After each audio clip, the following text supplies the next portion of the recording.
ঘুষির লাগে এনে শেষ হয়ে গেছে আমার বাপে। আমার বাবা আর উঠতে পারে নাই গো। আমার বাবা গেছে যাই কয় কি হয়েছে কিল্লে চিল্লাস আমগো জায়গার মধ্যে আমরা গর্ত করছি কিছু না মনে করি আইয়া আমার বাপের ধাক্কাই ফালাই ঘুষান শুরু করছে জামাই পদ অনুজনাই খারাইছে দাঁড় লই আমার বাবারে ঘুষির লাগে এনে শেষ হয়ে গেছে আমার বাপে। আমার বাবা আর উঠতে পারে নাই গো।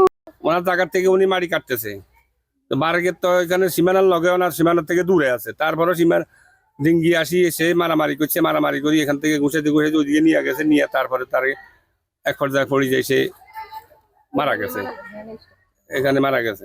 উনার হাতে দা ছিল আর আমি বলছি আপনি দা লইছেন কেন? আমি কাজ করতে আসি আপনি দা লইছেন আপনার তো অন্যায়।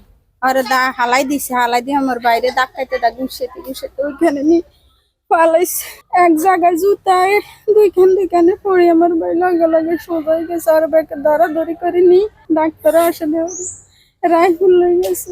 ওইখানে প্রায় হাত 2 জায়গা রাইখা উনি মাটি 5-6 বস্তা মাটি কাটছে।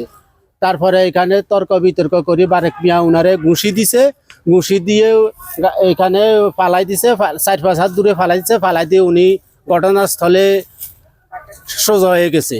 এখন সবাই আসি দেখছে, দেখে ইয়া করে তারে ডাক্তারের কাছে নিয়ে গেছে, ডাক্তারে তারে মৃত্যু বলে ঘোষণা দিছে।